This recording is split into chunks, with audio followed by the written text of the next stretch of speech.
Interdimensional transport initiating in 3, 2, 1. Proceed. Ladies and gentlemen, I am outside Emporium for Ugwa's Devil's Night with the Link to the Future, Anton Voorhees. Hi. What's going on, man? Nothing. Thanks for having me on the show. Yes, after Unprompted, unprovoked. Yes. No, let's tell the story. We did commentary together, the last San Jose Ugwa. Yes. I sat down and you asked, when am I going to be on your show? I was like, oh, man, brother. Yeah, just right there in front of everybody. Yes, it's the best place to ask questions, in front of many other people. I planned to have you on. It's just I was running through a whole Rolodex, but here we are. And that's how you jump to the top of the line, right there. That is how you jump to the top of the line. So let's get it started as Pollo DeMar stares at us. Hi, Mama. All right, so Anton Voorhees. Yo. I listened to an interview you did recently, and you kind of gave the synopsis of how that started. Do you have another wrestling name in mind? At the time, no. Yeah, that was the only name that I had. That was it? Okay. But yeah, looking back, I'm just like, man, 17 years ago, I should not have made decisions that I would then have for the rest of my life. So here we are, though. It's all right, man. So you trained at Devil Mountain Wrestling. They're no longer with us. Correct. Everybody asked like differences from back then and now. Do you see any similarities from the scene back then to what it is right now? So interesting and controversial take. Hey, let's start off with some hot takes. I think when I first started, there were a lot of promoters that were kind of like pitching the idea of like, hey, everybody, you should be doing this for the love of wrestling. Like, you're lucky to be doing this. Here's maybe $20. And then, like, slowly but surely, we started shifting that away to be like, hey, you can do this for the love of wrestling and also get paid for it because you're professional wrestlers, and professional means money. Yes. And now I feel like we're starting to cycle back to where, like, a lot of these new up-and-comers are just like, well, I just want to do it for the love of wrestling. And I'm like, no, don't do that. Please, please, love wrestling, but get paid for wrestling. So I've been seeing a lot of that with these, like, up-and-coming kids that are just like, well, I just want to get my reps in, get my experience in. It's like, yes, do that, but get paid for it, please. Okay. How was your experience training at Devil Mountain? So fun fact about me, a lot of people like to talk about themselves and be like, look how cool I am. I am not cool. However, I will be honest about myself, and wrestling training was amazing and easy for me. Okay. It was something that, like, when I got there, it would be like, all right, we're going to learn this move today. We're going to learn vertical suplexes today. Anton, get in there and give it a try. And then I would do it, and they'd be like, yep, that's right. Now everyone else get in here and fuck it up for an hour. And I'll be like, cool, I'll see you guys later. Like, so wrestling for me, like, it just made sense because I feel like when I watched wrestling, I watched it trying to figure it out, like wanting to know, well, how do they do a suplex? You hook arm here. And now that I'm a trainer, I realize a lot of people don't watch wrestling like that. So when you say, like, hey, we're going to work on suplexes, they're like, cool, I have absolutely no idea how that even begins. And you're like, oh, okay. Right on, yeah. So you're training over at Stoner U. How'd you get involved with them? Or how'd you get involved to get into that position? So, yeah, I was the head trainer of a different company, and things weren't working out there. I had, personal philosophical differences with the people there, and was like, I need something else, but I don't want to stop training because like being a wrestling trainer is something that like means a lot to me, like helping people learn, helping people have that like light bulb moment of just like, oh my god, I realize how to do something that I couldn't do before.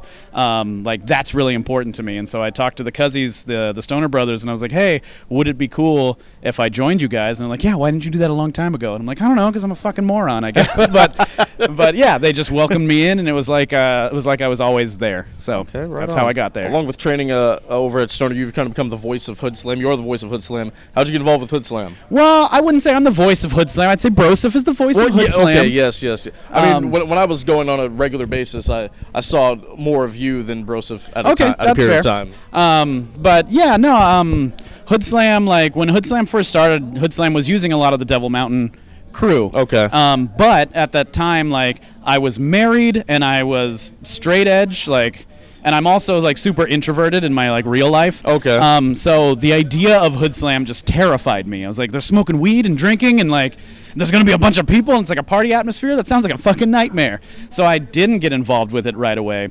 And then when I was getting divorced and I started drinking, because that's what you do when you get divorced. All right. You're diving in. It was like, hey, maybe Hoodslam would be a fun idea. And, Dark Sheik was like, hey, you should come and do Hoodslam. Here, just be Link. Just do this one show and see how it feels. And I did it. And then Dark Sheik was like, hey, just be Link forever. And then eventually I wasn't Link forever, but that's how I got involved with Hoodslam in the first place. And then hence Link to the Future. Link to the Future, that's me, baby. We're tying it all together, putting a bow on it. Mm-hmm. So you've been in the game 17 years. Yes, sir. The boomerang kick, I've never seen anybody do that. I mean, in wrestling, basically everything's been done. Mm-hmm. It's such a simple off the Irish whip, and it looks cool. How did you come up with that, bro? To be fair, I didn't come up with the idea of it. My trainer saw me working on running shooting star presses. Okay. And was just like, hey, do you think you do that off an Irish whip? And I was like, yeah, I guess, but why would I do that? And then I did it, and I kicked him in his face, and he's like, that's why. And I was like, okay, cool. I guess I'll do that for the rest of my career. It's dope. I love it. Thank you. And then, after a while, 16 years into being a wrestler, I started getting the reputation of being the guy that did stuff no one else saw, which is cool to, be known for something, but that's a rough thing to be known for, to be like, oh, fuck, now I got to come up with new shit all the time. So now that's what I do. I'm just trying to come up with new moves, things that people haven't seen before, or different ways to do things, and all thanks to the boomerang kick and Germans off the second, I guess. There you go, man. So 17 years in the game, you've done a lot. What else do you want to accomplish? What else do I want to accomplish? Really, I just, I would love to get Hoodslam up to kind of an even more well-known realm of existence. I would love Glam to get up there. Okay. And really, I just want to make sure that, wrestling is in a better place than it was when I started by the time I'm done with it. Leave places better than you found them. Exactly, yeah. Love it. So this is the rapid fire portion of the interview. Let's go. Favorite wrestler of all time? Dark Sheik. Okay. All right. I love it. Favorite match of all time? A match you think is a masterclass? Oddly enough, it's Lance Storm versus Jerry Lynn. I want to say it's Anarchy Rules. They were doing a gimmick where Jerry Lynn's ribs were taped, so everything Lance Storm did was just going back to the ribs, and ends up just winning with a simple knee to the stomach, 3/4 Nelson. And I'm just like, that's how you wrestle. That's how you work. Yeah, I heard in another interview you praise guys like Lance Storm and Jerry Lynn for your style. Oh yeah, and whatnot. I mean, you can see it when you think about it. Favorite match you've had? Off the top of my head, the first thing that pops into my brain is the Hood Fighter tournament, first round of the Hood Fighter tournament, 2014. It was me versus Rick Scott Stoner. Okay. The finish of that match, or the big falsie of that match, got such a huge reaction. It was the first time in my career that I went oh, that's what a falsie is supposed to be like. They're supposed to really think the match is over, and then someone kicks out. So that match I think went. It had its mistakes, but also went as perfectly as a match can. I love it. Favorite cheat meal? Milkshakes. Okay. What's the flavor? Chocolate, any kind of chocolate, okay. But also, if it's got Oreo cookies in it, hell yeah, even better. Okay, I know a spot that does a strawberry Oreo milkshake. Shout out Dairy Bell and Hayward, bro. I might have to swing by there sometime. All right, favorite tattoo? My that I have, or just that I've ever seen in my life? Both. Okay. Favorite tattoo that I have, I think is my guardian fairy that I have. That's in memory of my dog that passed away, because she was my little guardian fairy. She took care of me in my rough times. So that one means a lot to me. It's my only color tattoo. Okay. Everything else is just gray. On somebody else, I think that Stephanie Kirby has this vulture on her back that Doc Atrocity is in the middle of doing, and just even it not completed, I'm like, that's fucking awesome. That looks amazing. What was your favorite thing about working at Hollywood Video?